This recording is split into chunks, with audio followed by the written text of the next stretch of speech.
मैं बने रहने वाले धन के बारे में कह रहा हूँ। बने रहने वाला धन नहीं आता है, वो नहीं आता छीनने से और लेने से और धक्का देने से और झपटने से, ये प्रकाशन से आता है। प्रभु आपकी समझ की आंखें खोलता है कि आप परमेश्वर से विचार पाएं और वो विचार पर काम करे और उस विचार को क्रियाशील करे और वो आपको ऊंचाई पर लेकर जाएगा जो कोई नहीं ले जा सकता है।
Everyone, let's just sing that.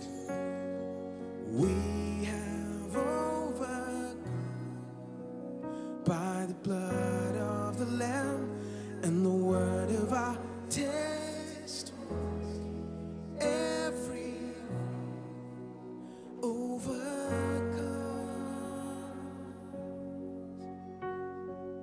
We have overcome by the blood of the Lamb and the word of our testimony. Every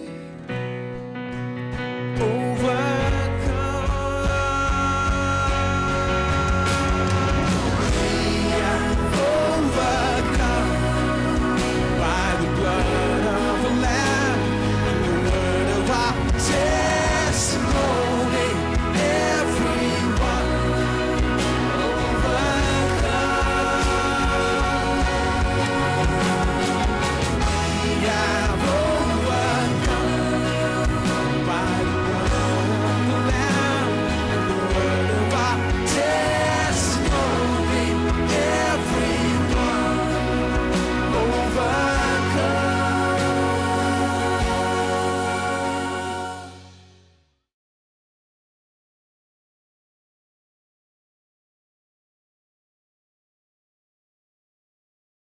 उत्पत्ति अध्याय 28 और वचन 20।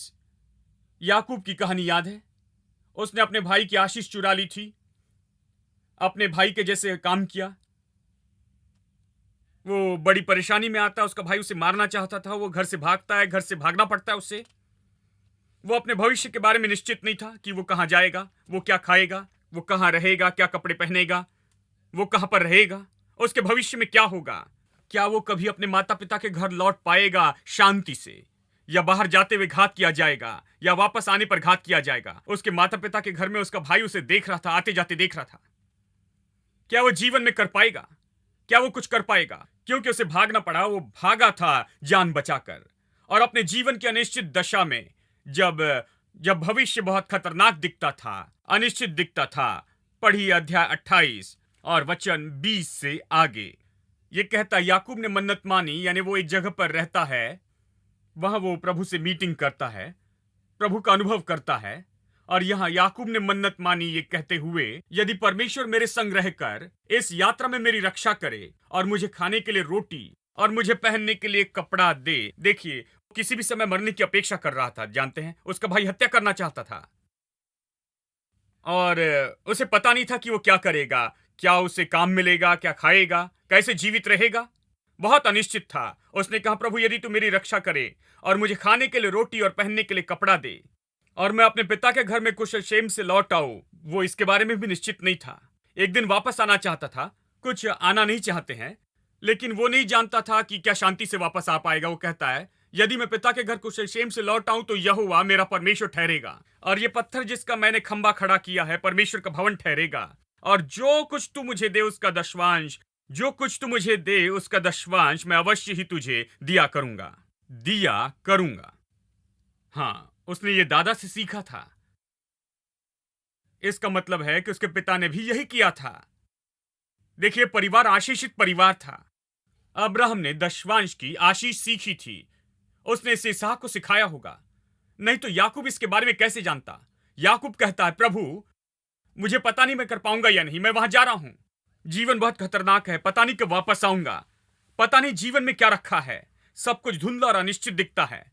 बहुत से लोग आज अपने जीवन में बस इसी तरह से जी रहे हैं।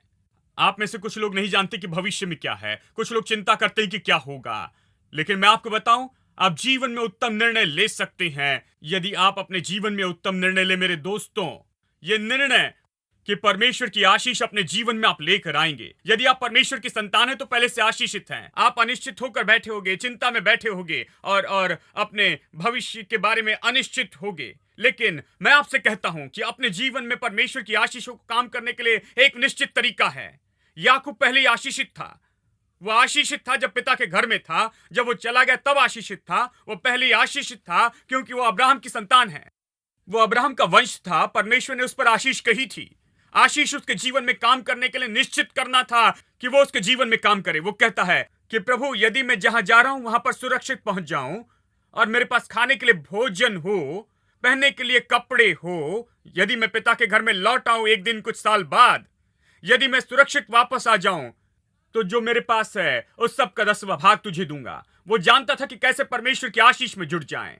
यानी वो कह रहा था, प्रभु मैंने संसार में हर युक्ति का उपयोग किया कि आशीष पाऊं, क्योंकि उसने आशीष चुराई थी। मैं धूर्तता से युक्ति करने वाला था। मैं इस तरह अपना काम करवा लेता था। मैंने किताब की हर युक्ति की कोशिश की है। मैंने हर तरह का काम किया कि जीवन में कुछ करूं, आगे बढ़ूं, लेकिन मैं केवल परेशानी में पड़ा। लेकिन अब मैं इसे सही तरह से करूंगा। मैं शुरू करूंगा, मैं दशवांश देना शुरू करूंगा मेरे पास की हर चीज का। हेलो, कुछ लोग सबकी कोशिश करते हैं लेकिन दशवांश नहीं देते। देखिए, दशवांश दे दोस्तों क्योंकि ये सच में काम करता है। क्योंकि याकूब ने कहा कि मैं मन्नत मांगता हूं कि दशवांश दूंगा। अब इसे सुनिए, यानी याकूब दशवांश देने वाला था। यानी व्यवस्था आने के सैकड़ों साल पहले, मूसा के जन्म के पहले ही, व्यवस्था दिए जाने के पहले ही लोग दशवांश देते थे। यह कहना है कि दशवांश व्यवस्था से आया, यह गलत है।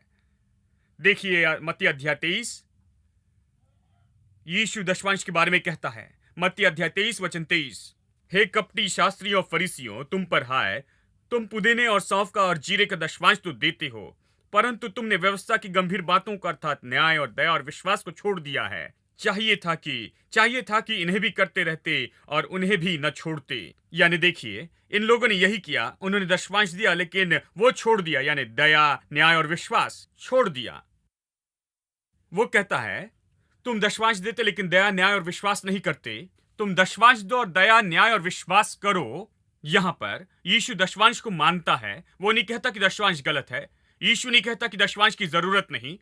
यीशु विश्वास करता है कि उसके दिन और युग में दशवांश काम कर रहा था। ये लोगों के जीवन में आशीष के लिए परमेश्वर का सिद्धांत था। वो कहता है कि इसे करना, और वो कहता है तुम्हें दया, न्याय और विश्वास भी करना है। ठीक है, इब्रानियों अध्याय 7 वचन 8। ये तो चर्च के जन्म के 35 साल के बाद लिखा गया है। यीशु के आने, जीने, मरने और जी उठने के बाद में 35 साल के बाद चर्च अस्तित्व में आया। दशवांश अभी भी अस्तित्व में था। लोग इस पर विश्वास करते थे। इसे सुनिए, अध्याय 7 वचन 8। यहां तो मरणहार मनुष्य दशवांश लेते हैं, पर वहां वही दशवांश लेता है जिसकी गवाही दी जाती है कि वो जीवित है। सारा अध्याय मलकीसदेक के बारे में कहता है और कैसे अब्राहम ने उसे दशवांश दिया, क्योंकि दशवांश नए नियम के लिए था। यहां पृथ्वी का मनुष्य दशवांश लेता है, मरणहार मनुष्य दशवांश लेता है। पुराने नियम में प्रभु के याजक दशवांश लेते थे। नए नियम में सब याजक हैं। आप और मैं सब याजक हैं। यानी हम याजक के पास दशमांश नहीं ले जाते, सच में याजक इसे नहीं लेते, स्वयं यीशु मसीह इसे प्राप्त करता है। हम अब्राहम ने जैसा दशमांश दिया, हम वैसे दशमांश देते हैं जहां स्वयं यीशु ने इसे प्राप्त किया मलकीसदेक के रूप में। बाइबल यही सिखाती है।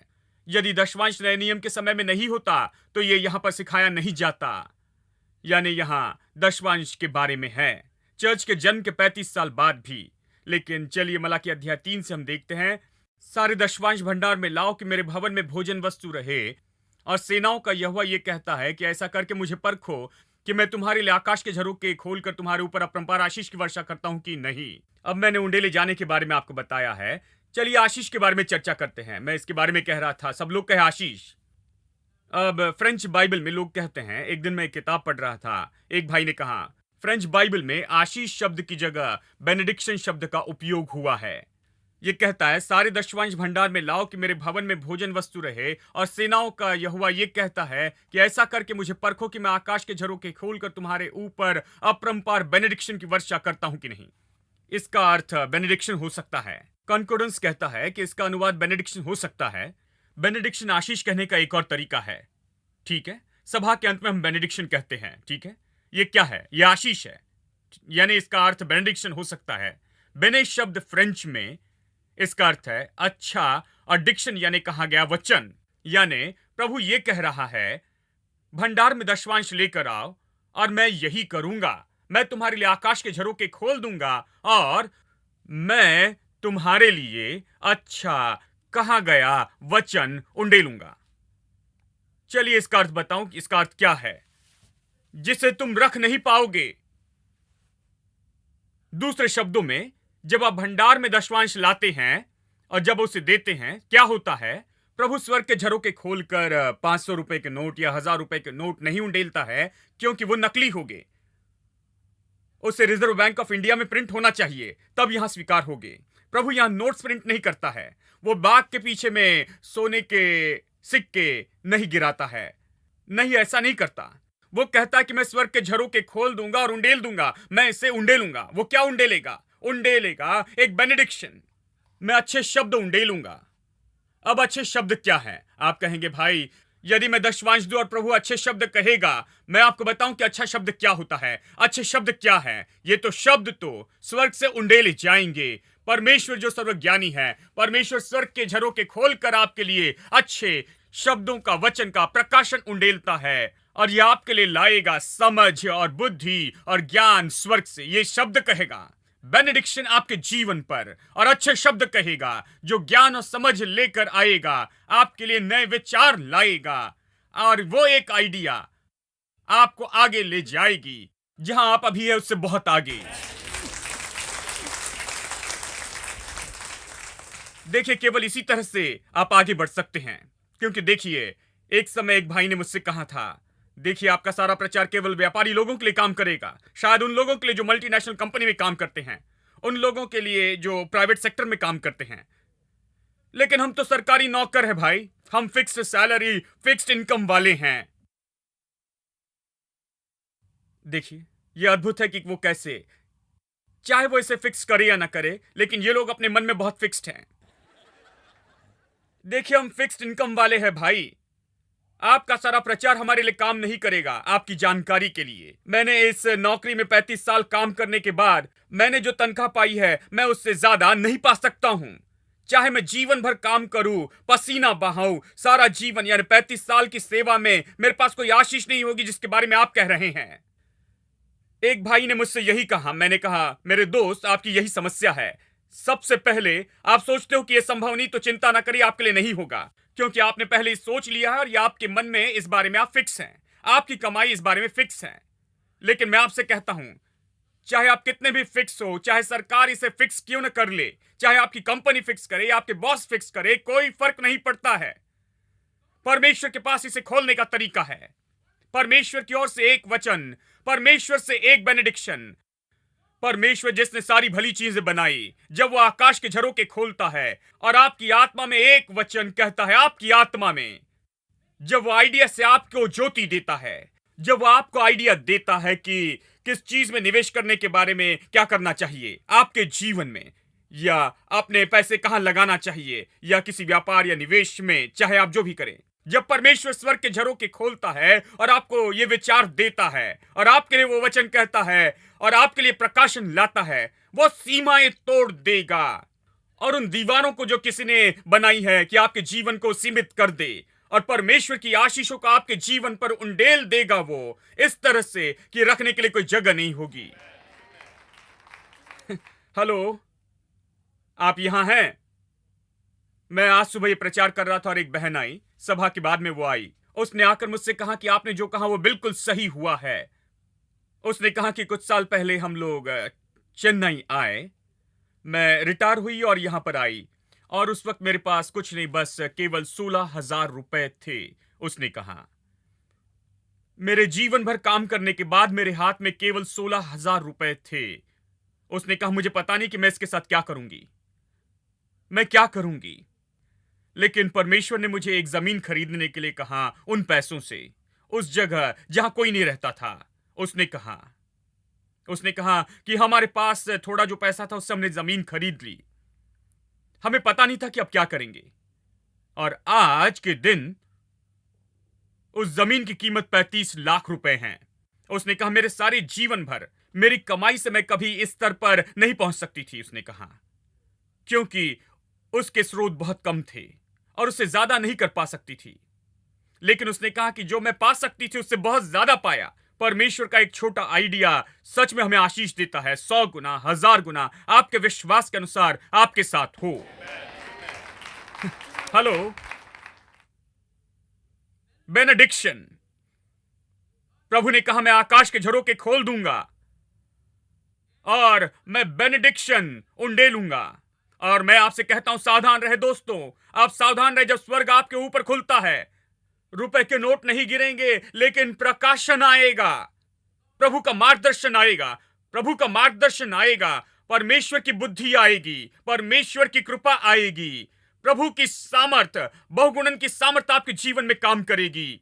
एक छोटा विचार कहीं से आएगा, आपके दिल में आपको ज्योतिर्मय करेगा। मनुष्य का आत्मा परमेश्वर का दीपक है। परमेश्वर आपको छोटा विचार देगा, एक वचन से यह आपका जीवन बदल देगा और आप जहां हैं वहां से बहुत दूर चले जाएंगे।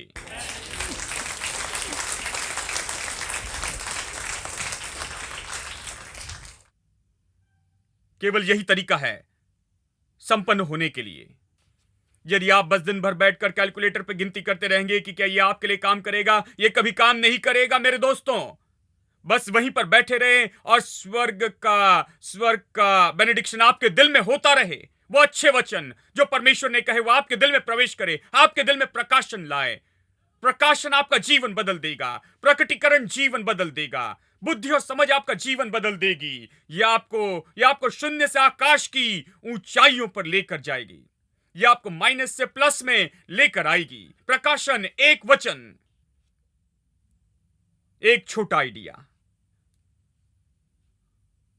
बहुत से लोग प्रकाशन के बिना रहते हैं, प्रकाशन के बिना लोग नाश होते हैं। दशवांश की एक महान आशीष है, जब आप देते हैं तो प्रकाशन आने लगता है कि क्या करना है। आपको जो मिला है उससे वो एक नए ट्रैक पर रखेगा। यह सब मिलता है जो हम सिखा रहे हैं उससे।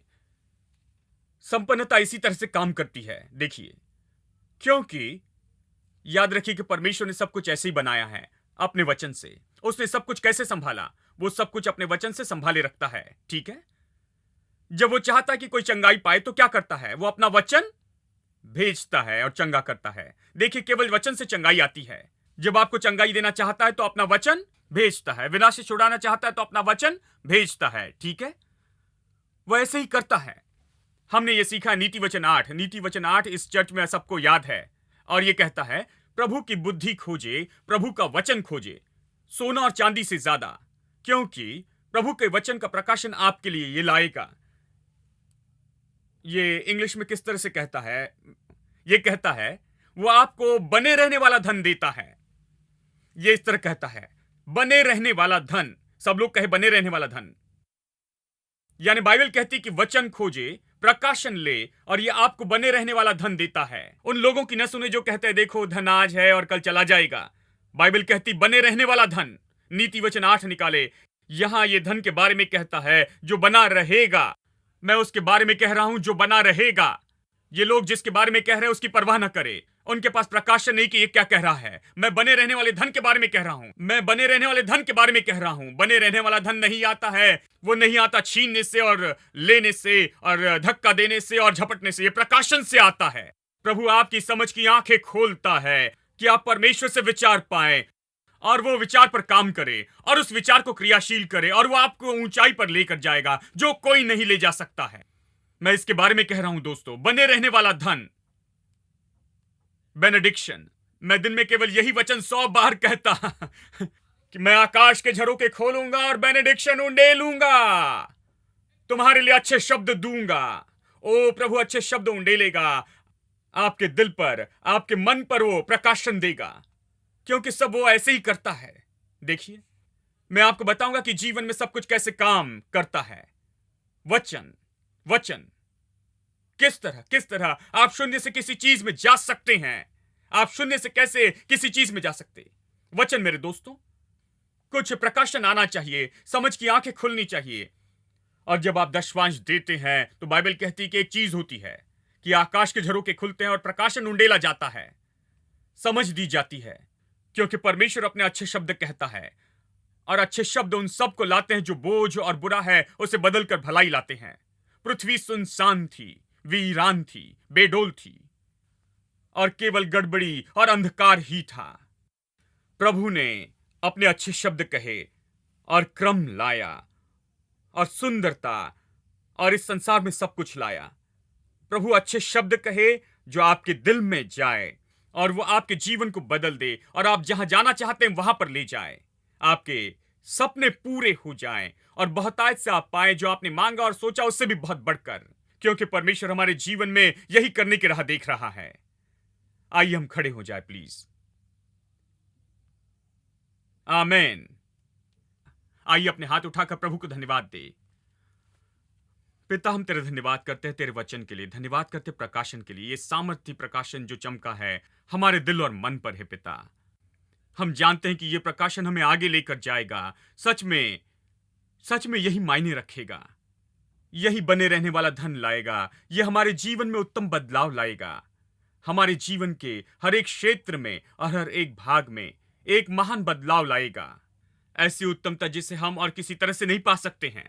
धन्यवाद पिता, धन्यवाद तेरे महान प्रकाशन के लिए कि तू इन लोगों के दिल में बो रहा है। हम जानते हैं कि देने से आकाश के झरोखे खुलते हैं, जहां से परमेश्वर का बेनेडिक्शन, परमेश्वर के अच्छे शब्द दिल में उंडेले जाते हैं, जिससे समझ और प्रकाशन आता है, जिससे लोग नई ऊंचाइयों पर जाते हैं, नई उपलब्धि इनके जीवन के हर एक क्षेत्र में और संपन्नता के नए स्तर पर जाते हैं। प्रभु धन्यवाद देते लोग इस जगह से आनंद के साथ जाए कि प्रभु इनके जीवन में काम कर रहा है और महान चीजों की अपेक्षा करे, क्योंकि सत्य सच में हमें आजाद करता है। हम तुझे सारी महिमा और आदर और स्तुति देते, तू हमारे मध्य में जो कर रहा है उसलिए यीशु के नाम में प्रार्थना करते, आमीन।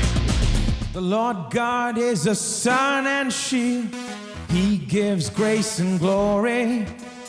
No good thing will he withhold from them that walk uprightly. The Lord God is a sun and shield. He gives grace and glory. No good thing will he withhold from them that walk uprightly. The Lord God is a sun and shield. He gives grace and glory. No good thing will he withhold.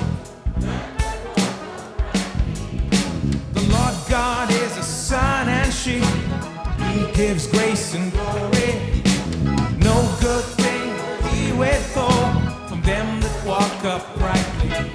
O Lord of hosts, how blessed is the man who trusts in thee, who trusts in thee. The Lord God is a sun and shield. He gives grace and glory. No good thing will he withhold them that walk uprightly. The Lord God is a sun and shield. He gives grace and glory. No good thing will he withhold them that walk uprightly. Lord of hosts, how blessed in thee, who trusts in thee. The Lord God is a sun and shield. He gives grace and glory. No good thing will he withhold them that walk uprightly. The Lord God is a sun and shield. He gives grace and glory. No good thing will he withhold them that walk uprightly. O Lord of hosts, how blessed is the man who trusts in thee, who trusts in thee. The Lord God is a sun and shield. He gives grace and glory. No good thing will he withhold them that walk uprightly. The Lord God is a sun and shield. He gives grace and glory. No good thing will he withhold from them that walk uprightly. O Lord of hosts, how blessed is the man who trusts in thee, who trusts in thee. The Lord God is a sun and shield. He gives grace and glory. No good thing will he withhold them that walk uprightly. Oh, the Lord God is a sun and shield. He gives grace and glory. No good thing will he withhold. Oh, Lord of hosts, how blessed is the man who trusts in thee, who trusts in thee. Lord God is a sun and shield. He gives grace and glory. No good thing will he withhold them that walk uprightly. The Lord God is a sun and shield. He gives grace and glory. No good thing will he withhold from them that walk uprightly. O Lord of hosts, how blessed is the man who trusts in thee, who trusts in thee. The Lord God is a sun and shield. He gives grace and glory. No good thing will he withhold from them that walk uprightly.